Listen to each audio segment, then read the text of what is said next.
제가 이렇게 저는 당원이 아니라 가지고 그냥 오늘 이런 행사다라고 얘기만 들었을 때는 초대를 받았을 때 그렇구나 그냥 이러고 왔는데 생각보다 너무 재밌네요. 저 뒤에서 아까 처음부터 보고 있었거든요. 되게 재밌는 행사고 뜻깊은 행사에 초대해 주셔서 감사합니다. 제가 약간 분노 조절 장애도 좀 있고 이래가지고 뒤에서 아까 막 부당한 얘기 막 그런 거 듣는데 조금 마음에 안 좋더라고요. 그리고 그런 것들은 가리지 말고 계속 얘기를 좀 해야지 조금 더 나아지지 않을까 생각됩니다. 맛있는 냄새가 나면은 아버지 술 냄새 같이 나고 허공을 짙던 들개들은 하나 둘 이빨을 드러내네.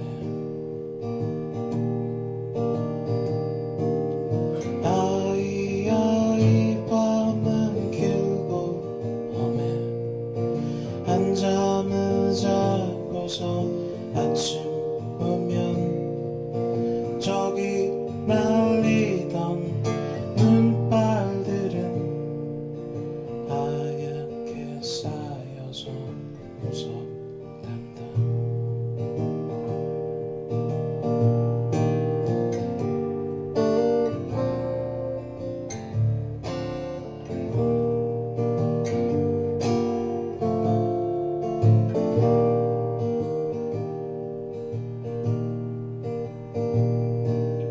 늦도록 불켜진 부둣가엔 하나 둘 고기 빼 모여들고 밤새워 마실 듯 어부들은 오래된 상처를 자랑하네.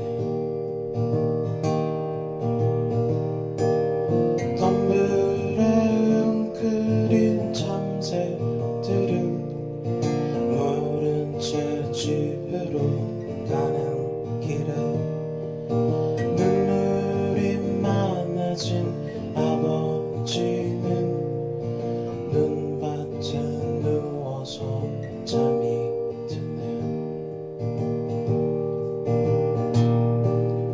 아이 길은 멀고 험해.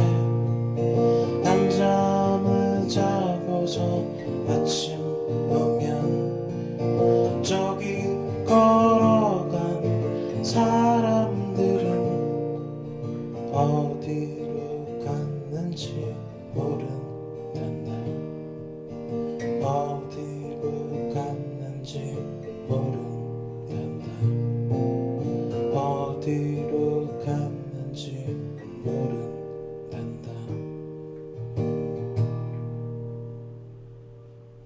네, 감사합니다. 네, 감사합니다. 노동당 비례후보 선출 과정에서 당원 여러분과 시민 여러분들과 대화를 나누는 토크 콘서트 빨간 장미의 길입니다. 보통 토크 콘서트는 말만 하고 콘서트라고 하는데 오늘 정말 아주 좋은 공연이 있었습니다. 싱어송라이터 박영환님께서 좋은 곡을 들려주셨고요. 제가 본업이 음악 평론가거든요. 오늘 제13회 한국 대중음악상이 지금 열리고 있는데 제가 거기를 안 가고 이 자리에 왔습니다. 그런데 오길 참 잘했다. 그렇게 훌륭한 뮤지션을 오늘 발견했으니 오늘 참 보람 있는 날이었습니다. 우리 박영환님의 음악에 다시 한번 감사의 박수를 부탁드리겠습니다. 그리고 오늘 서울과 경기 지역이 같이 비례후보 모시고 이야기를 듣는 시간이거든요. 그런데 오늘 이렇게 많은 분들이 와주셨는데 서울시당 김선철 위원장님께서도 잠시 나오셔서 인사 말씀을 해주시면 어떨까 싶은데.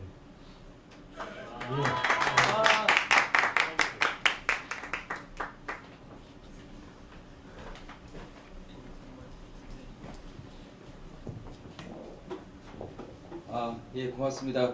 제가 토요일, 일요일, 월요일 3일 연장 맨날 12시 넘어서 들어가다 보니까 우리 둘째가 지금 봄방학이에요.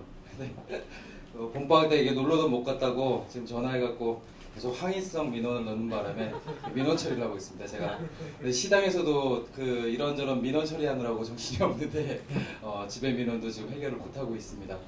근데 사실 노동당의 그 숙명이라는 것이 이제 그런 것 같습니다. 그러니까 크게 세상을 한꺼번에 뒤집고 그 다음에 거기서 다시 건축할 수 있는 그런 건축가라기보다는 있는 것을 계속 고치고 더 나은 방향으로 고치고 그렇게 후퇴되지 않는 조금씩의 진보들을 만들어 나가는 그 힘이 노동당이고 그게 이제 우리가 지금 하고 있는 조그마한 민원의 힘인 것 같아요. 근데 지금 상황으로는 힘이 너무 약하죠. 그래서 더 많은 민원들을 처리하기 위해서, 그러니까 더 큰 일, 더 뭐 이런 것들을 하기 위해서가 아니라 더 많은 민원들을 잘 해결하기 위해서는 우리에게는 국회의원이 좀 필요한 것 같습니다. 그리고 그 사람을 통해서 우리 당이 되돌릴 수 없는 변화들을 조금씩 만들 수 있을 거라고 확신을 합니다. 이 힘을 모아서 총선을 경유해서 내후년까지 좀 지치지 않고 젠걸음으로 이렇게 달려갈 수 있었으면 좋겠습니다. 저희 서울시당도 이번 총선 그리고 이후에 함께 그렇게 하겠습니다. 그리고 저도 당직자다 보니까 이제 걱정이 되는 게 있는데 이 두 분의 경선은 나름대로는 흥미롭지만 사실은 높은 득표율로 그래서 힘을 팍팍 밀어서 이렇게 광장에 던져주셔야 됩니다. 당원들이. 그래서 여기 계신 분들이 투표 그러니까 뭐 선거 운동뿐만이 아니라 투표 동료 주변에 있는 당원들 손잡고 하면 안 되십니다. 그냥 말로 말로 투표 동료하면서 좀 힘있게 우리가 총선을 돌파하고 노동당의 미래를 그렇게 개척을 했으면 좋겠습니다. 감사합니다. 예정이 없이 부탁드렸는데 말씀을 역시 잘하십니다. 예, 서울시당 위원장이시고요. 저는 경주당 위원장입니다.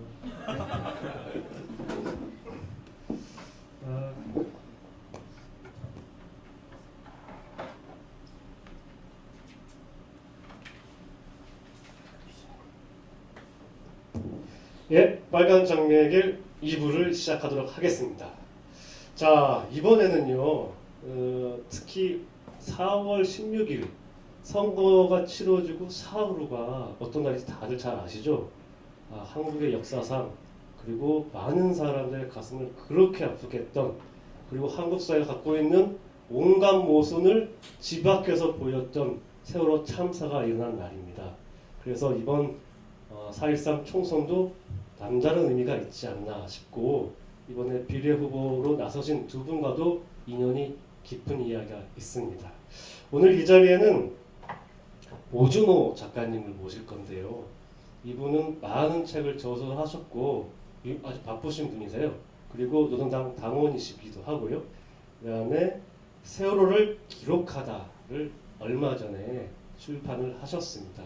오준호님을 모시고 같이 이야기를 나누도록 하겠습니다.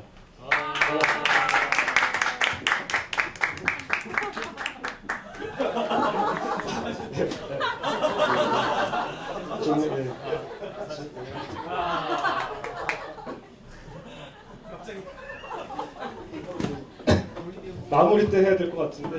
예. 네. 오준호님 본인 소개와 인사 좀 부탁드리겠습니다. 네, 4번을 좀 줄여주실래요?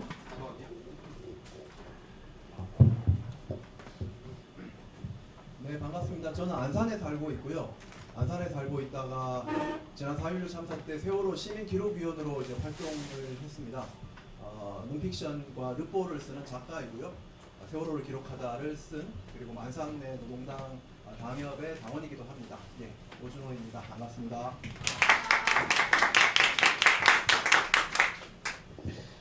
용해인 당원도 안산이 네. 뭔가 하시죠? 맞습니다. 예, 지금 서울 당원이시지만. 네, 그렇죠? 맞습니다. 예. 일단 오준호 작가님께서 세월을 기록하다라는 책이 어떤 책인지 좀 들려주시면 좋을 것 같아요. 네, 안산에 살고 있긴 했지만 사실 어떤 안산이라는 이 지역 사회에 뭐 큰 얽힘을 갖고 있지는 않았었는데 세월호 참사 이후에 이제 이게 우리 지역뿐 아니라 남의 일이 아니라는 것을 이제 알게 되면서 뭐 거기 어떻게 얽혀 들어가게 되었습니다.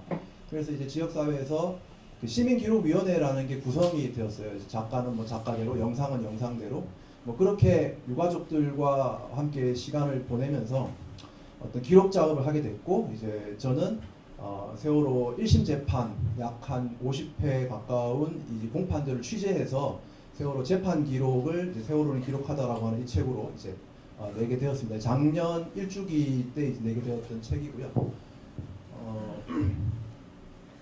유가족들과 이제 만나기 시작하면서 처음부터 뭐 세월호에 뭐 기록 작업을 해야 되겠다 이렇게 생각했다기보다는 여기 계신 다른 분들이 대부분 그렇듯이 뭔가 하긴 해야 되겠는데 아무것도 안 하고 가만히 있을 수가 없어서 움직이다가 하나씩 이제 쌓이는 그런 내용들 기록한 인터뷰들이 모이면서 이제 이 작업으로 이어지게 되었었습니다.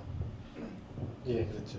용해인 후보께서도 사실 세월호 참사와 인연이 깊으셨고 그래서 오늘 여기까지 나서시게 된 거잖아요. 예, 가만히 있으라 침묵행진 최초 제안자신데 어떻게 그렇게 제안하려 하셨는지. 아, 네. 네, 아까 좀 얘기했었는데 방송에 나가면 위험하겠죠? 하지만 네, 몇몇 청년 당원들, 당시에 지금도 당원이고요. 몇몇 친구들이랑 뭐 세월호 참사 이후에 말씀해주신 것처럼 좀 뭘 해야 되지 않을까? 이게 되게 보통 일이 아닌 것 같은데 뭘 해야 되지 않을까라는 생각을 하면서 사실은 뭘 할까? 그러면 뭐 행진을 해볼까? 그러면 숨을 의미를 담아서 침묵하면서 할까?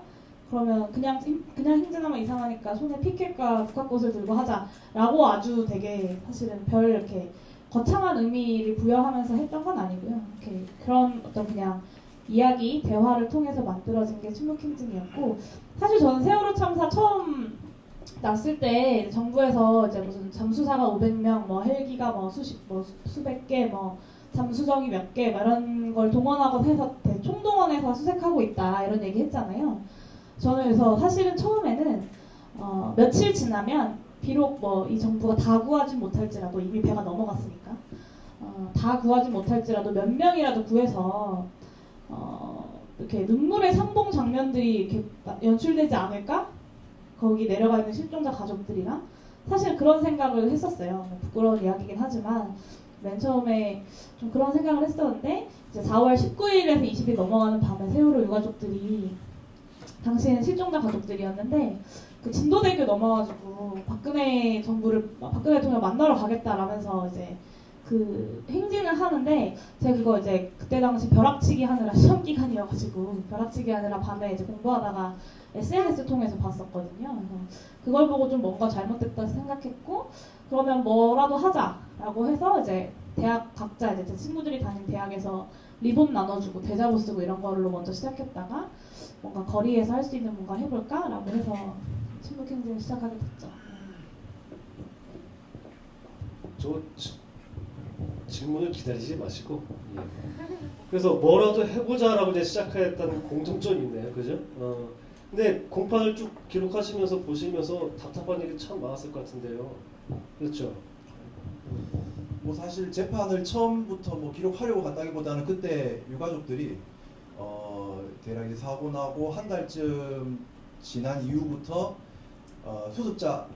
시신을 수습하고 분향소가 설치되고 그리고 안산 이제 화랑 유원지에다가 분향소 설치되고 유가족 부스가 만들어지고 유가족들이 뭘 할까 이런 걸 고민하던 이제 시기였었어요. 그래서 아마 5월 8일 정도로 이제 생각되는데 먼저 수습해서 올라오신 분들이 이렇게 울고만 있지 말고 서명운동이라도 시작하자.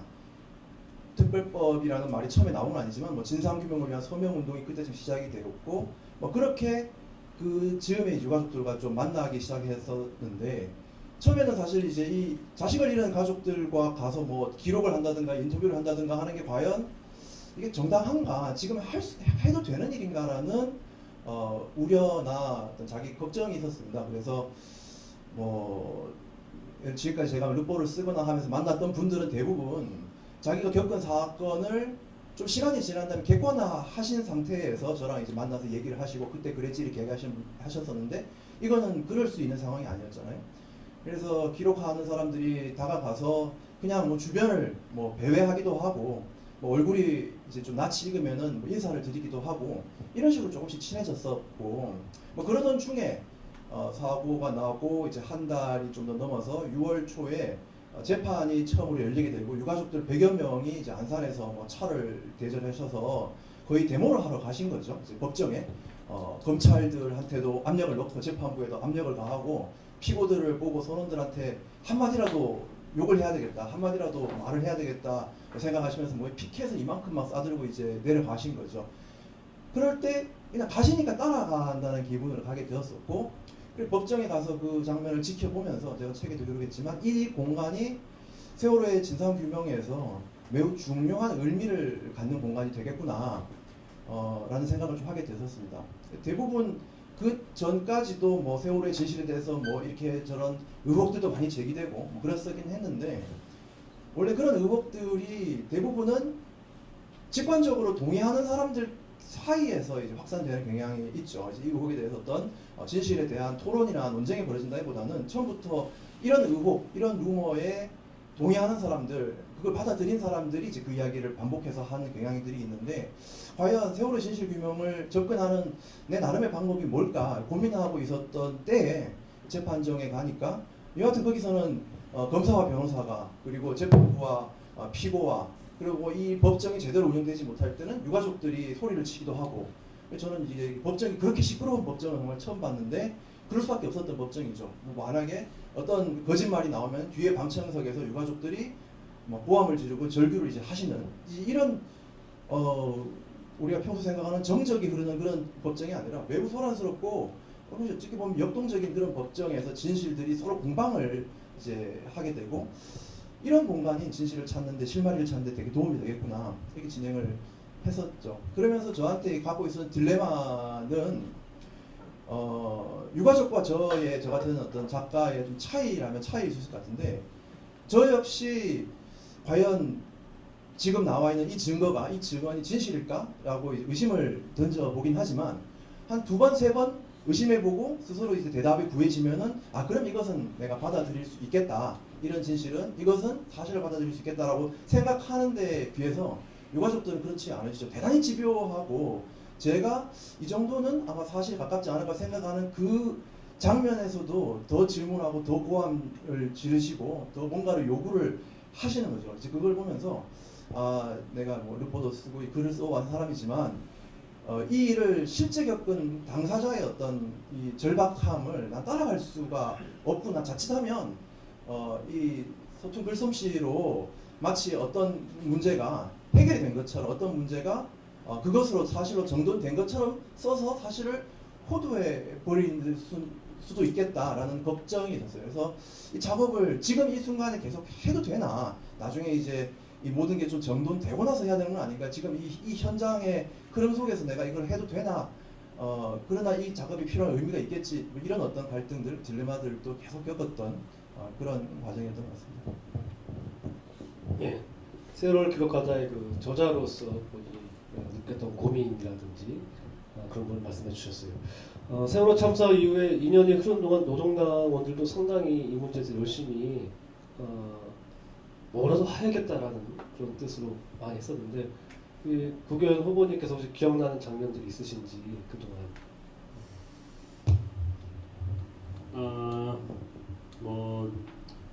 그 가장 기억에 남는 일이라고 하면 아무래도 작년에 세월호 1주기 당시에 이제 그 당시의 집회 현장이 가장 기억에 남죠. 유가족분들이 이제 광화문 처마 밑에 거기에서 이제 농성을 하고 계셨고, 집회를 하던 사람들이 이제 광화문 광장에 모여 있었고, 우리가 이제 거의 쉽게 넘을 수 없는 차벽이 촘촘하게 이제 쳐져 있는 이런 상황에서 저도 이제 뒤에서 보다가 차가 막 흔들리더니 갑자기 사람들이 막 와 함성을 지르면서 앞에 있는 사람들이 쑥쑥쑥 어디론가 이제 가더라고요. 저도 이제 따라갔고 갔더니 이제 뭐 막 막 군대에서 뭐 무슨 훈련하는 게 매복 훈련, 뭐 기어가고 뭐 어디 장애물 피해가고 뭐 이런 몇 번의 그런 과정을 거쳐서 거치고 거쳐가지고 이제 그 광화문 밑에 갔었던 기억이 나고, 거기 가보니까 경찰들이 죄다 노동당 당원들만 그 다른 당 당원들은 안 오시더라고요. 저 밖에 계시고 죄다 노동당 당원들만 오셔가지고 이러다가 벌금은 아주 세게 맞겠구나 뭐 이런 생각을 하기도 했었는데, 예, 굉장히 당시에 청년 당원들하고 노동당 당원분들이 아주 앞장서서 이제 그런 분노를 표현했던 것 같아요. 그런 물론 유가족분들이 가지고 있는 분노만큼은 아니겠지만 이 어떤 진실을 가리려는 정부에 대한 아주 강력한 메시지 이런 것들을 좀 내고자 했던 것 같고요. 네, 그때 기억이 가장 인상적이었습니다. 네.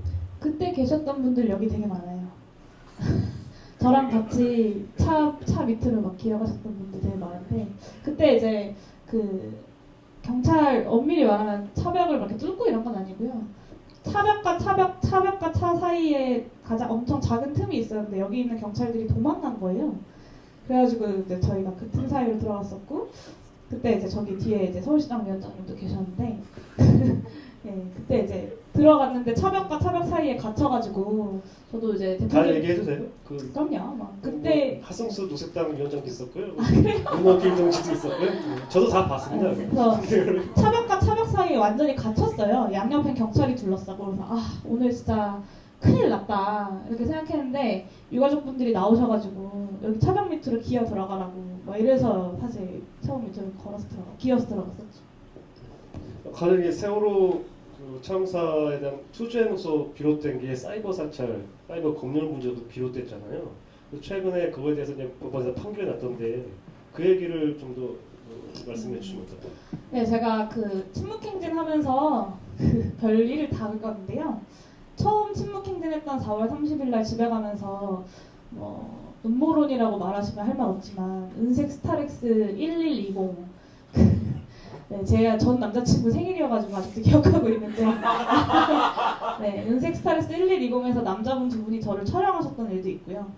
영상 카메라 빨간 불 들어오는 거 그거가지고 카카오톡 압수수색을 당했었습니다. 5월 18일 날 연행됐던, 여기 또 수많은 분들이 계시는데요. 네, 5월 18일 날 연행돼서 카카오톡 압수수색이 됐었고, 그거를 제가 6월 10일에서야 알았어요. 다른 압수수색, 카카오톡 서버 말고 핸드폰 단말기 압수수색 당하느라고 그걸 알았는데, 이제 그게 나중에 특별법이 합의된 날, 여야 합의가 된 날 제가 기소를 당했거든요. 딱 그날 기소를 당했는데, 기소 당하고 나서 이제 재판 기록을 보니까 카카오톡 압수수색한 게 자료가 없는 거예요. 증거 자료로 제출되지가 않아서 이제 저 도와주고 계시는 변호사님이 김종모 변호사님이라고 강남서초 당협의 당원이신데, 이제 그분이 이제 재판정에서 많이 싸우고 요구하고 하시면서 카카오톡 기록을 받아봤더니 대화 기록이 요만큼, 중간에 막 얼마 전에 JTBC 보신 분은 아시겠지만 나 학점 F 학점 막 이런 거 다 들어가 있고 막 이런 대화 내역이 압수수색이 됐었고, 그래서 여러분들의 도움을 받아서 이 압수수색이 위법하다. 왜냐하면 영장 저한테 알리지 않은 것 때문에 위법하다는 판결이 얼마 전에 나왔는데, 사실 그것만 위법한 것이 아니라 영장을 팩스로 집행하고 그것도 심지어 그 집행도 경찰이 한 게 아니라 혹은 입회하에 한 게 아니라 그냥 카카오톡 직원이 알아서 소팅해가지고 그냥 다 복사해서 다 보낸 거거든요. 이런 식의 압수수색이어가지고 위법하다라고 신청을 했었고, 법원에서 이제 결과가 너무 안 나와가지고 제가 안 되나 보다, 이 법원도 검찰판이구나라고 생각하고 포기하고 있던 찰나에 사실 선거 이후에 언론에서 노동당을 너무 안 써줘가지고 제가 여러모로 고민이 많았는데, 너무 타이밍 좋게 제가 선거운동을 하고 있는 도중에 이 결과가 나와가지고 여기저기 언론에 많이 보도가 됐고요. 근데 이제 검찰에서 바로 항소를 했습니다. 그래가지고 이제 2심, 3심까지 가봐야 아는 건데, 이게 이게 위법하다라고 보도했던 언론들과 검찰이 항소했다 라고 보도한 언론들이 되게 명확하게 나뉘어요. 진보 보수 이렇게 언론들이 많이 나뉘더라고요. 그것도 좀 재미있는 거였고, 어쨌든 요새 뭐 테러 방지법 이런 것 때문에 말이 많고 막 여기저기서 싸움을 하고 있는데, 이 국민의 기본권을 침해하는 사찰 그리고 이런 광범위한 어떤 개인 정보를 정부가 수집하는 것이 위법하다, 맞지 않다라는 것을 확인받은 판결이라 돼서 사실은 뭐 제 개인적으로 뭐 위법 판결을 받았다는 거에 의미가 있다기보다는 지금 좀 테러 방지법이 처리되려고 하는 이 시점에 되게 적절한 판결이 아니었나 생각합니다. 네. 예. 근데 다들 좋은 얘기긴 한데 주로 이제 오늘 또 연행, 구속, 영장, 항소 뭐 이런 얘기 위주로 나오고 있어서 예. 선배님도 우리 좀 열심히 투쟁하고 있어요. 아시죠? 예. 좀 다른 이야기를 좀 해보는 것도 괜찮을 것 같아요. 오준호 작가께서 네. 사실 뭐 큰 상처를 받으신 분들과 같이 그분들의 모습을 지켜보는 것도 본인한테도 제3자도 큰 상처가 되는 경우가 많더라고요. 그런 게 많을 것 같고, 그러면 그런 것을 지금 선거 보안이 정치 세력들이, 정당들이 어떻게 그 뜻을 받아가나서 추후의 길을 나갈 수 있을까, 그것을 또 노동당의 두 비례 후보들이 그런 것을 어떤 모습으로 또 보여주면 좋을까, 이런 얘기들을 질문은 길지만 평소에 지론대로 말씀해 주시면 좋을 것 같습니다. 네. 좀 두서없이 이야기를 할 것 같아요. 그냥 떠오르는 게 지금 예를 들어 안산에서는 되게 중요한 이슈가 단원고 교실 존치 문제입니다. 이제. 근데 이게 밖에서 보는 문제와 이렇게 딱 뭐 존치 찬성 반대, 뭐 선과 악, 뭐 진실과 뭐 진실을 가로막는 이렇게 딱 구분되기 좀 힘든 지점들이 이렇게 있어요. 그러면 어쨌든 그 지역에서 많은 주민들이 사고와 함께 뭐 세월호 사고를 슬퍼하고 또 함께하고 이랬던 분들이지만 시간이 지나서 자신의 아이들을 또 학교에 보낼 때 교실의 문제, 교실이 어떻게 그 학교 공간으로 사용되는지 이런 민감한 문제로 작동하기도 이제 합니다. 그래서 밖에서 볼 때는 마치 어떤 세월호 교실을 두고 뭐 정부와 뭐 진보 세력 간의 싸움이 있는 것처럼 보여지지만 어떤 면에서는 대단히 복잡한 이제 지역 사회의 색깔이나 그런 결들이 있습니다. 이런 부분들이 해결이 돼야 될 텐데 유가족들을 희생자들을 가장 배려하고 그분들을 존중하는 것을 원칙으로 해서 해결이 돼야 될 텐데 사실 교육청도 그렇고 시도 그렇고 정부도 그렇고 세월호 이후에 이제 그들이 보여줬던 모습은 싸움을 붙이는 거죠. 계속해서 중요한 문제에 있어서 입장을 보여주지 않고 유가족들의 유가족들을 존중하고 유가족들의 편에 함께 서서 문제를 해결하거나 설득해 나가는 게 아니라 일단 한 발 물러선 다음에 우리는 뭐 시민들 의견을 들어볼 테니 예를 들어 교실 존치에 반대하는 사람, 교실 존치에 찬성하는 사람들끼리 해결해라 라는 식으로 한 발 물러섭니다.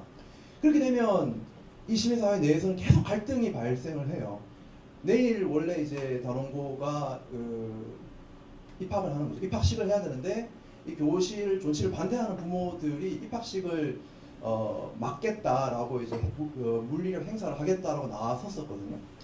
이제 이렇게까지 사태가 되도록 사실 시든 교육청이든 정부든 거의 제대로 한 게 없는 거죠. 그걸 보면서 지역사회에서는 조금 고민들이 있었어요. 예를 들어 뭐 우리가 안산의 시민들의 입장이라고 한다면은 이 세월호 문제나 유가족들의 문제를 우리들이 얘기할 때는 뭐 이런저런 솔직한 이야기들을 많이 해요. 그렇다고 해서 남들이 유가족들 욕하는 건 또 못 보지. 남들이 유가족들을 비난하거나 세월호 문제를 이렇게 왜곡하거나 하면은 다 키보드 워리어가 돼서 막 싸우지만 내에서는 유가족들이 뭐 이렇게 했으면 좋겠다, 뭐 혹은 이 부분은 뭐 조금 양보를 했으면 좋겠다 등등 여러 이야기들을 이제 하기도 합니다. 뭐 서로 소통도 하고. 아무튼 정치의 역할이 뭔가, 정치의 역할이 단지 이런 이해 당사자들이 있으면은 알아서 하도록 한 발 물러서서 뭐 그렇게 하도록 기다려만 주고 시간만 때우는 것인가. 가장 원칙적으로 희생자들의 편에, 피해자들의 편에 먼저 서 있음을 정확히 보여줘야 되고, 그래서 희생자들에게 날아오는 돌을 함께 맞겠다는 태도를 보여주면서, 그리고 가장 다른 어떤 문제들을 조율하는 합리적인 방법들을 끊임없이 고민해내는 것이 되어야 되지 않는가. 그런 면에서 이 정부나 이 현재 이제 이 관료 기구들이 그 어떤 뭐 돈을 얼마나 쓰고 무슨 기관을 만들고 무슨 정책을 만든다고 해도 사실 유가족들에게도 시민사회에도 사실 불신을 받을 수밖에 없는 건 그런 데 있다고 봐요. 가장 중요한 어떤 자세의 면에서 약자들의 편에 확실히 서 있는 그런 노동당 그런 모습을 보여주는 게 제일 중요하지 않는가 일단 그런 생각을 해보고 그런 면에서 우리 당원들이 뭐 지역에서뿐 아니라 이제 많은 곳에서 참 이 사고 이후에 정말 진정성을 가지고 활동해 오셨던 것 같아요. 그래서 이제 용해인 후보가 가만히 있으라 그 액션을 이제 하셨을 그 시기에 예를 저는 이제 그 당시에 어떤 좀 안산 지역의 어떤 르포를 좀 써보려는 마음으로 사람들을 만나서 뭐 대화를 좀 해보고 이랬었던 시기였는데 이 대화가 진행이 안 되죠. 그냥 만나서 얘기를 하면은 그냥 침묵과 울음밖에는 나오지가 않아서 이런 내용을 제가 어떻게 르포한테 글로 쓸까 되게 고민하는 그런 시기였던 것 같아요. 묵묵하게 지역에서 함께 촛불을 들어주시고 함께 리본을 만들어주시고 리본을 서명운동 해주시는 많은 우리 당원들이 계셨던 것 같아요. 물론 안산도 그렇지만 뭐 옆에 있는 시흥에서 촛불을 드셨던 분들은 지금까지도 꾸준히 이제 한 겨울까지도 계속 하셨던 걸로 알고 있고 지나고 보니까 물론 이제 청와대로 진격하고 하는 것도 당연히 중요하고 싸움을 해야 되는 것이지만은 지역에서 지역사회에서 생각이 다른 사람들을 마음으로 설득해 가면서 함께 기억하도록 하고 함께 추모하도록 하고 작은 일들을 도맡아주는 책임져주는 사람들이 정말 소중하구나라는 생각을 이제 하게 됐었어요. 그런 사람들이 정말 없었다면 서명을 용지를 돌리고 리본을 뿌리고 뭐 스티커를 붙이고 내 옆에 있는 한두 사람을 설득하는 그런 사람들이 정말 없었다면은 이 세월호 싸움 혹은 세월호와 관련된 유가족들의 싸움은 벌써 사실 소감될 수밖에 없었을 거다. 그런 일을 묵묵하게 꾸준히 우리 해주셨던 우리 당원분들 또 이렇게 시민운동 활동가들이 계셨다는 게 참 고마운 일이다 이 생각을 좀 하고 있습니다. 국회의원 후보의 어떤 다짐 같은 것은 사실 세월호 문제 참사가 사실 그 사건의 문제만은 아니잖아요. 이 한국 사회가 가지고 있는 어찌 보면 노동계약 문제건 테러 방지법 문제건 이런 것이 얽혀 있다고 좀 보는데 국회의원 후보께서 비례 후보로서 나서시게 된다면 이런 문제를 한국 사회에 어떻게 던지실 것인지 그런 말씀을 해보시면 어떨까 싶습니다. 예, 어려운 질문이 마지막으로 항상 저한테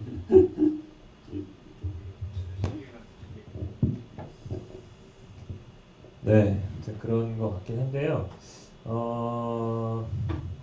일단 세월호 참사와 관련해서 일단 뭐 우리가 한 가지 확인할 수 있는 사실이라고 본다면 이 시스템의 불안정성, 시스템의 허점이 굉장히 크다.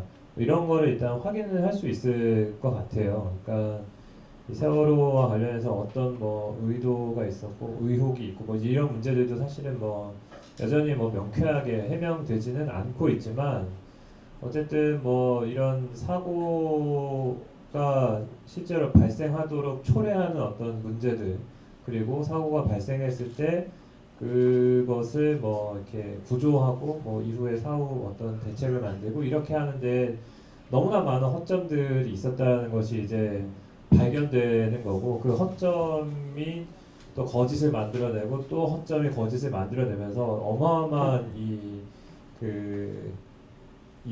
거대한 거짓말이 이 세월호 참사와 관련해서 만들어지게 되었고 사실 유족들은 물론 정부를 부신하는 것이 가장 크겠지만 사실은 그 내면에서는 이 사회 자체를 부신하고 있는 것이 아닐까 이런 생각도 좀 들죠. 제가 뭐 조금 더 붙이고 또 말씀을 이어가면 좋을 것 같은데 같이 세월호 참사 때 이제 아주 활동하셨던 분 중에 이제 민변의 박주민 변호사님이 계신데 저도 그분을 보면서 엄청 감탄했어요. 박주민 변호사는 변호사하면서 뭐 거리의 변호사로 이름이 알려지신 분이죠. 뭐 세월호, 뭐 강정, 여러 이제 분 활동하셨는데 세월호 관련해서는 유가족들이 하는 행동 하나마다 그 현장에서 예를 들어 뭐 경찰과 싸울 건 싸우고 조율할 건 조율하시고 이렇게 하셨던 그 세월호 특별법을 만드는 데에도 많은 역할을 하셨고 저하고 소통을 많이 하셨고 그래서 제가 세월호 기록하다를 보통 공짜로 잘 안 주는데 공짜로 드렸고 뭐 이런 분인데 박주민 변호사님 고민 하시다가 지금 더민주당으로 가셨거든요. 더민주당에 입당을 이제 하셨는데 저는 그 고뇌가 대단히 이해가 돼요. 왜냐하면 이번 총선에서 새누리당이 다시 압승을 하거나 이 정치구도 그렇게 되면은 진짜 진실규명이나 특조위 활동은 거의 뭐 불가능해질 거다. 지금 특별조사위원회가 새누리 쪽에서는 올해 6월까지만 운영을 하고 끝을 내자고 하는 거죠. 근데 세월호 배가 인양이 이제 7월 달에 되는데 지금 이제 그 관련된 세월호와 관련된 인양 조사에 대한 예산조차도 정부가 배정을 하지 않아서 해수부가 이 인양 조사를 하는 것으로 되어 있거든요. 해수부가 이 사고의 책임 중에 하나인데 해수부가 이제 조사를 할 것이고 특조위가 곧 문을 닫게 될 수도 있는 그러니 더민주당을 통해서든 어떻게든 이 세월호를 환기시키고 이 조사 진실규명 과정을 이어가시려고 하는 그 마음 때문에 그분 자체가 대단히 레디컬하신 분인데도 노동당에 오히려 가까우신 분일 텐데도 새누리 입당, 그 더민주의 입당을 예, 하시게 되는 그런 게 맞죠. 거죠. 현안을 빨리 뭐 해결하자, 그렇죠. 막자 이런. 그래서 저는 그 장면이 무척 아쉬운 장면이었어요. 이제 우리 노동당이 이 문제에 대해서 내용과 실력을 좀 더 갖추었더라면은 현장에서 정말 활동하시는 이 전문가 분들을 노동당과 함께 노동당의 이름으로 이제 국회로 보내서 이 문제를 또 싸울 수 있었으면 얼마나 좋았을까. 이제 장면 보면 희한한 장면들이 많이 나옵니다. 예를 들어 해수부 장관이 지금 올해 국회의원 선거로 출마를 할 것이고 그다음에 해경 보청장도 지금 경남 하동에서 출마 준비를 하고 있단 말이에요. 얘가 공천을 받을지 안 받을지는 모르겠어요. 이런 사람들이 국회에 입성을 하면 그야말로 이제 세월호 이제 끝내자라고 하는 뭐 국민적 합의 아니냐라는 식으로 몰고 갈 가능성이 상당히 높을 거다. 이런 점에서 이거 되게 현안적으로 진상규명 과정을 계속 환기시키고 이어가는 데도 노동당의 역할이 필요한 부분이 있다고 생각이 들고 예. 한마디만 더 괜찮아요. 왜냐하면 이제 그 대표님 후보님한테 그 과제를 이어가기 전달해 드리기 전에 이런 상황이라고 말씀드리면 좀 편하실 것 같아서. 안 가요? 그 제가 이제 엊그제 이제 대구에 가서 학생들한테 세월호 관련된 강연을 하고 얘기를 듣다가 그런 말씀을 좀 들었는데 세월호 얘기 나오면 이제 지겨워한다는 거죠. 학생들이 뭐 시민들이 거기에 대한 답은 제가 사실 없는데 제가 이렇게 취재를 하거나 세월호 관련된 걸 보면서 느낀 것 중에 하나는 우리 주변에 있는 이 수많은 문제들이 세월호와 결국 연결이 되어 있다. 용해 후보가 그 워딩이 잘 기억 안 나는데 50년 동안 뭐였죠? 50년의 뭐가 청년으로 50년의 불평등이 청년으로 뭐 드러났다는 그래서 저렇게 멋있는 말을 정말 내가 써먹었어야 되는데 50년의 정말 모순이 세월호로 등장을 이제 한 거라고 봐요. 그 중에 중요한 모순 중에 하나가 기업 권력을 규제하지 못한 문제와 노동자의 권리를 제대로 세우지 못한 문제라고 봅니다. 그 중에 그런 것이 현안으로 등장한다면 예컨대 이번 19대 국회에서 제기는 되어서는 흐지부지되고 있는 기업 책임법이나 기업 살인법의 통과가 되겠죠. 예컨대 기업에서 그 한 명이 죽든 1000명이 죽든 현장 실무자가 아니고서는 기업주는 처벌받지 않거든요. 한 해에 우리나라 산업재해가 2000명이 죽어도 현대중공업이나 삼성의 회장이 처벌받지 않고 이번에 청해진 해운이 처벌받을 수 있었던 유일한 이유는 회사가 영세예요. 영세에서 매주 회의 때마다 이 회장이 실무회의에 들어와가지고 화물을 많이 실으라고 막 얘기를 한 거예요. 예. 네, 그런 정황들 때문에 이렇게 처벌받았긴 했는데 그럼 이런 기업 권력을 과연 어떻게 규제하고 노동자의 권리, 위험한 작업을 하지 않을 권리 이런 걸 어떻게 할 것인가 노동자의 중요한 과제가 아닐까 그런 생각이 듭니다. 좋은 말씀. 우리 당에도 그런 정책법들이 준비가 되어 있겠죠? 네, 중대재해기업처벌법 관련해서는 뭐 저희 이제 부문위원회 중에 건강위원회도 참여하고 있고 뭐 저희 이제 뭐 당에서도 간담회도 했었고 뭐 저희 이제 그 계속 이제 관계하고 있죠.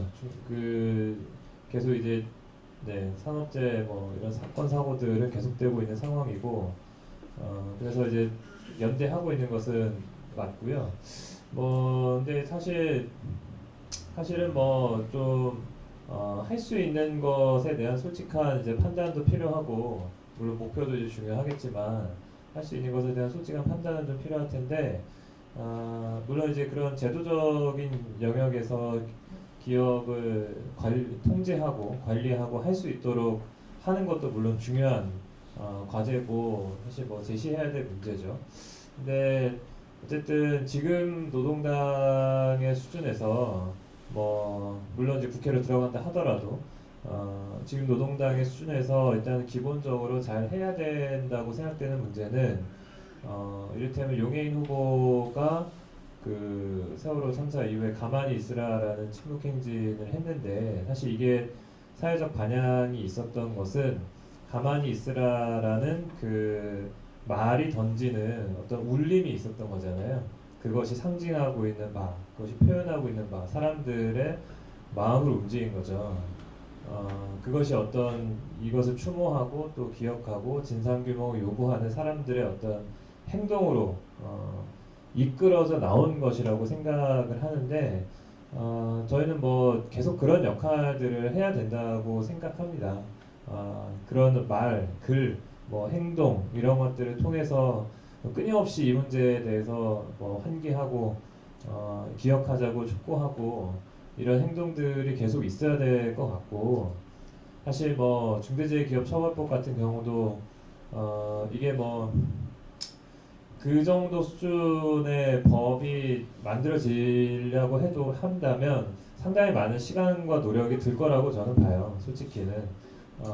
그래서 뭔가 이렇게 뭐 세상에 그런 이 세월호에 대한 뭐 추모와 진상규명 요구 또 더불어서 또 많은 이런 이 산업 현장에서 사건 사고로 돌아가시는 분들에 대한 문제 이런 것들이 사실은 보다 더 강력하게 더 넓게 회자되고 논의될 수 있어야 어쨌든 법을 만든다고 하는 건 뭐 하나의 사회적 합의를 만들어야 되는 거잖아요.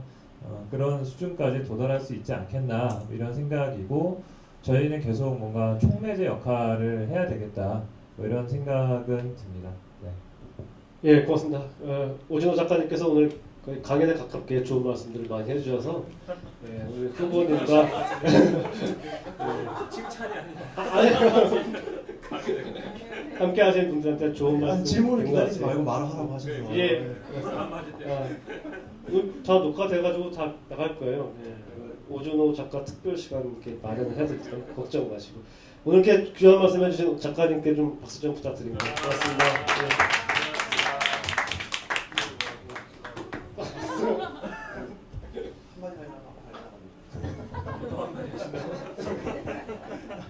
일어서서 하세요. 예. 지금 이제 종료 시간이 있는 거예요. 그렇죠. 네. 사실 토크 콘서트에 이 두 후보님과 만난다고 해서 이 두 후보님에 대한 저의 이제 이 마음을 어떻게 이제 좀 드러내면 좋을까 이런 고민도 좀 했는데 질문을 안 하셔서 사실 문규현 우리 후보님은 저 오랫동안 이제 보아 뵀었던 분이고 정확히 언제부터 뵀는지 잘 기억이 안 나는데 확실한 거는 과거와 지금의 뭐 외모는 동일했던 것 같다. 뭐 뵀었던 분이고 용해인 후보님은 제가 이제 2012년인가 그때 인터넷 언론 프로메테우스라는 곳에서 기자 활동을 좀 했었는데 그때 오큐파이라고 하는 뭐 활동을 하시면서 어딘가를 뭐 점거하고 뭐 이럴 때에 대학생들의 목소리를 제가 한번 취재를 했었던 것 같아요. 그때 뭐 많이들 회자되었던 뭐 7만 원짜리 이 스테이크를 하루에 수십 개씩 구웠는데 하루 시급은 뭐 한 시간치가 그 스테이크 하나를 먹을 게 안 되더라는 말이 아직까지 되게 기억이 나왔던. 뭐 그러다가 2014년에 가만히 있으라라고 하는 울림을 가지고 나오셔서 참 저도 깊은 감명을 받았었습니다. 두 후보님께 정말 드리고 싶은 혹은 제 느낌은 제가 진보 정당의 당원으로 이렇게 있으면서 많은 분들이 정치에 눌려 있는 사람들을 많이 봤던 것 같아요. 정치 속에 사람이 있지 사람 속에 정치가 있고 사람 속에 정당이 있는 모습을 잘 못 봤던 것 같습니다. 근데 두 후보님은 두 분의 사람 속에 정당이나 정치가 속에 있고, 그래서 정치가 저 사람을 통해서 드러나겠구나. 정치에 혹은 어떤 정당에 소속되거나 규정된 사람이 아니라 사람을 통해서 우리가 하고 싶은 정치가 약한 사람과 함께하는 정치가 드러나겠구나, 이런 믿음을 가질 수 있는 후보라서 좀 소박한 바람인 국회 입성이 꼭 실현되지 않을까, 이렇게 기대와 격려의 말씀을 드리고 싶습니다. 끝으로 제가 이제 신간을 하나 냈는데, 이 신간을 좀 한 10권 정도 가져왔는데, 요것을 판매의 대금은 오늘 이 두 후보님께 이제 후원금으로 드리려고 하니 각 권당 이제 한 10,000원 정도로 이 신간을 좀 사서 주시면은 좋을 것 같습니다. 감사합니다. 또 편하신 자리로 가셔도 됩니다. 네, 고맙습니다. 수고하셨습니다. 네, 18년 세계 혁명사 오준호 자입니다. 자, 그 빨간 장미의 길 마무리할 시간이 왔습니다. 꽤 긴 시간 동안 이어졌는데요. 마지막 시간은 그 두 후보님께 축약된 질문을 드리고 또 말씀을 들으면서 각오를 다지는 시간을 갖도록 하겠습니다. 그리고 마지막에 제가 두 분께 공통으로 드릴 질문이 하나 있는데요. 그게 유권자 여러분께서 2010년 총선에서 노동당을 찍어야 되는 이유는 바로 땡땡이다 라는 답을 마무리 때 해주시면 되겠습니다. 그 전에 몇 가지 하나 여쭤볼게요. 사실 이렇게 그 후보 본인들의 이야기를 들을 필요가 있어서, 그리고 후보들은, 정치인들은 필리버스터처럼 10시간 넘게 길게 얘기하는 재주도 있어야 되지만 요점을 추적해서 메시지화할 수 있는 그런 능력도 필요합니다. 그렇게 답변해 주시면 되겠습니다. 이번 총선에서 노동당이 하고자 하는 이야기는 무엇인가? 그 당원들뿐만 아니라 유권자도 궁금할 거예요. 그리고 노동당의 비례후보인 구교현이, 명혜인이 하고자 하는 이야기는 무엇일까? 이런 거에 대해서 짧게 한번 정리해 주실까요? 노동당이 하고 싶은 이야기.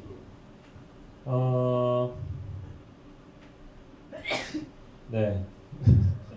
넋을 놓고 있다가 노동당이 하고 싶은 이야기, 그냥 좀 약간 추상적이긴 한데요. 뭐 다른 정치라는 게 가능하다, 이런 이야기를 좀 할 수 있어야 한다고 보는데, 정치가 다 이렇게 그렇고 그런 사람들이 하는 맨날 똑같은 이런 일들이 아니라 뭔가 우리 얘기를 하는구나, 뭔가 저게 실제로 되면 좋겠구나, 저 사람들이 우리와 가까운 사람들이구나, 뭔가 색다른 어떤 정치라는 게 가능할 수도 있겠구나, 이런 게 보여질 수 있는 뭐 그런 거를 노동당이 유권자 여러분들께 좀 보여주고 싶다, 이런 생각입니다. 네. 고맙습니다. 용현 후보께서는. 네, 저는 어렵네요. 질문이 되게. 저는 한마디로 하면 우리에게 지금 없는 것은 미래이고, 미래를 갖기 위해서 우리에겐 소득이 필요하다라는 메시지를 던지면서 선거를 하려고 하고 있고, 그렇게 실제로 선거를 좀 하고 있습니다. 기고도 하고, 어디 글도 쓰고 인터뷰할 때마다 소득 얘기를 하고 있는데요.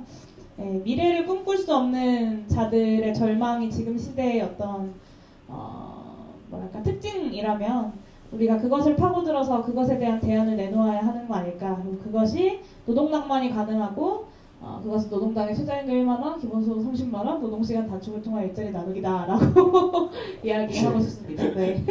기계 같았죠? 네. 대표님 어떻게 해요? 준비가 돼 있는데. 조금 더 이야기를 하면요. 조금 더, 저도 경쟁하는 후보니까 조금 더 이야기하면, 제가 그냥 얼마 전에 떠올렸던 말은, 당신의 떼인 돈을 노동당이 찾겠다, 이런 말이 좀 떠올랐는데요.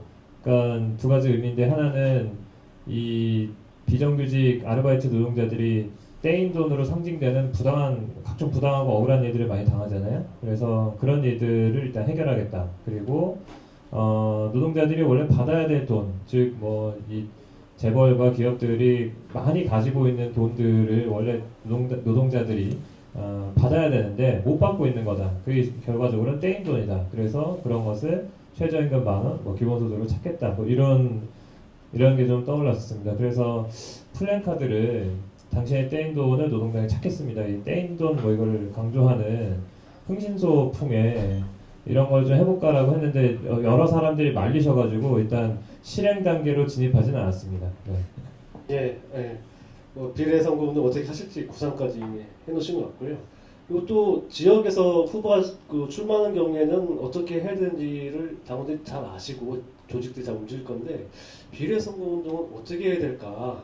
뭐 당원들뿐만 아니라 일반 지지자들께서도 그 노동당과 후보가 마음에 드는 사람들은 어떻게 비례선거운동을 함께 할 수 있을까? 이런 방법들이 있으면 팁을 좀 주십시오. 네, 사실 비례대표 선거 말씀하신 것처럼 할 수 있는 게 별로 없어요. 가장 중요한 건 언론 보도와 SNS 그리고 논란, 뭐 이슈 뭐 이런 건데요. 입소문 이런 건데 제가 출마선문을 올리고 SNS에서 정말 많이 공유가 됐거든요. 많이 회자도 되고 많이 퍼졌는데 10만 명 이상이 페이스북 글을 보고 말했는데 언론에는 2개 나갔거든요. 그래서 사실 우리 같은 힘없는 군소정당이 할 수 있는 건 SNS 공유, 같이 동참해주고 싶은 분들이 할 수 있는 건 이제 SNS 공유, 주변에 많이 알리고 여기저기 퍼 나르고 뭐 이런 것일 것 같고요. 저 개인적으로 이제 그런 질문을 하신 건 아닌 것 같지만 어떻게 비례대표 선거운동을 할 건지 좀 말씀을 드리면 기본적으로는 이제 언론에 많이 나가고 이슈가 많이 되는 것들을 준비해야 할 것이고 또 이제 본선 기간이 되면 네, 이제 이건 뭐 국회의원 대표님과 협의한 것은 아닌데요. 저는 좀 서울에 많이 있으면 좋지 않을까 뭐 이런 생각을 좀 하고 있고 실제로 사람이 많이 모이는 곳에서 노동당의 이름을 가장 효과적으로 알릴 수 있는 방안을 좀 고민해야 한다고 생각하고 또 저희 이제 서울시당 위원장님께서 이제 비례 집중 이야기 하시면서 특히 뭐 광화문 종로 이런 데서 이제 뭐 이제 용해인 후보의 상징성이 또 광화문에 있는 거 아니냐 이런 말씀 해주셔가지고 제가 너무 감사했는데 좀 그런 어떤 저의 스토리와 우리가 하는 이야기들을 잘 알릴 수 있는 그런 좀 전략들을 세워야 되지 않을까 싶은 생각이 있습니다. 국회의원 후보는 멀리 보내겠다는 말씀이신 거죠? 아니요, 꼭 그런 건 아니지만 저는 서울에 있겠다. 근데 뭐 저도 이제 여기저기 이제 다니고 하긴 지방 해야겠지만, 다니고 멀리 다니시고 아니 뭐꼭 가시라는 건 아니고. 장거리를 맡으시고 장거리 맡으신 거네. 그 괜찮으시죠? 뭐 그렇게 할 수 있죠. 네, 뭐 당에 같은데 뭐 당에 도움되는 일이라고 하면 네 따로 또 좀 얘기해보고 네. 네, 아직 어떻게 협의된 할지. 건 아니고요. 제가 이렇게 내려 보내겠다. 제가 어떻게 대표님을 함부로 막 내려 보냅니까? 아니 뭐 예. 그래서 참 비례 선거운동 하기가 되게 갑갑하긴 한데 어쨌든 뭐 저희가 이제 얘기하는 핵심적인 뭐 이번에 선거에서는 물론 여러 정책과 공약이 있지만 핵심적으로 얘기하고 있는 것들이 있잖아요. 뭐 최저임금 10,000원이든 지금 이제 아직 입에 안 붙었는데 5시 퇴근법이든 뭐 재벌 증세든 이런 얘기들을 하고 있어서 전 일단 그런 이야기들이 좀 많이 퍼져나가는 게 일단 우리에게 도움된 일이다라고 생각합니다. 저희가 이제 최저임금 10,000원도 그렇고 5시 퇴근법 이런 것들도 뭔가 예비 후보들에게 제안해서 같이 뭔가 선언하고 이런 걸 약속한다. 이런 행동들을 또 펼칠 것이기 때문에 뭐 궁극적으로는 뭐 그것이 딱 노동당에 대한 어떤 지지로 바로바로 연결되지는 않는다 하더라도 이게 그런 의제들이 그런 요구들이 총선이라는 공간에서 많이 이야기되고 지지를 받고 실제 그런 것이 뭔가 후보들에게 있어서도 중요한 과제로 인식되도록 하는 것이 중요하다고 보고요.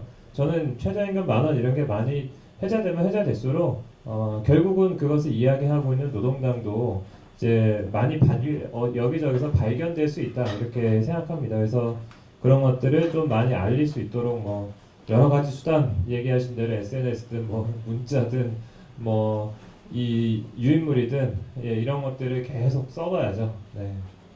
예, 고맙습니다.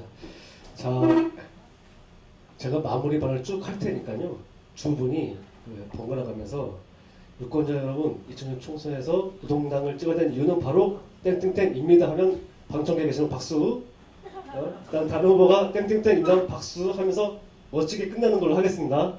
예, 예, 마무리 하고 싶으세요? 예. 그 당원 여러분, 그 빨간 장미의 길, 그 장장 2시간 반, 150분 동안 진행이 되었습니다. 참 많은 이야기를 들었고요, 나누었습니다. 3월 7일부터 11일까지 당원들에 의한 비례후보 선출 투표가 이어집니다. 그리고 여기서 선출된 분들이 노동당을 대표해서 4월 13일에 국민들의 선택을 받게 됩니다. 여러분께서 여기에 큰 호응을 해주시기 바랍니다. 아까도 말씀드렸다시피 2016년 4월 총선은 여러 가지로 의미가 있습니다. 진보 정치 30년 한 세대가 마감되는 시기이고 새롭게 시작되는 시기이기도 합니다.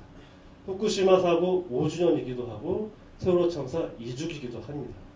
이런 깊은 의미가 있는 선거에서 노동당이 어떤 성과를 낼지 혹은 어떤 희망의 가능성을 남길지 매우 중요하다고 생각합니다.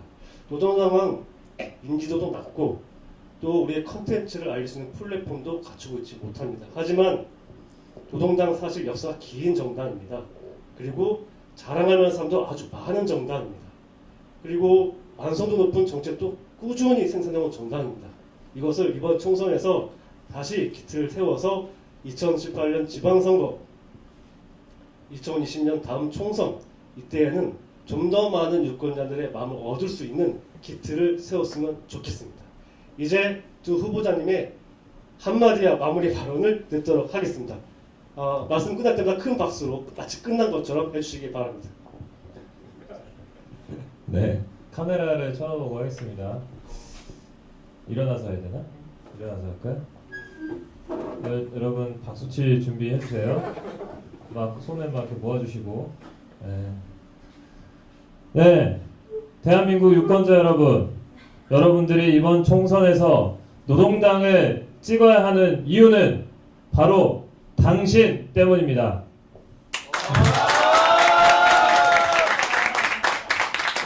뭐 해설 같은 건 없이 그냥 네. 그럼 저도 일어나서 해야 될 것 같잖아요. 2016년 총선에서 유권자 여러분들이 노동당을 찍으셔야 하는 이유는 바로 여러분과 함께 싸우는 저 용해인이 있기 때문입니다. 네. 여러분 다 수고하셨고요. 이 그 추가된 추가 설명을 자연스럽게 따로 한 번 더 찍으면 될 것 같아요. 그죠? 이렇게 하고요. 자, 그럼 여러분 그 장시간 수고하셨고 앞으로 나오셔서 마지막 기념사진을 촬영하도록 하겠습니다.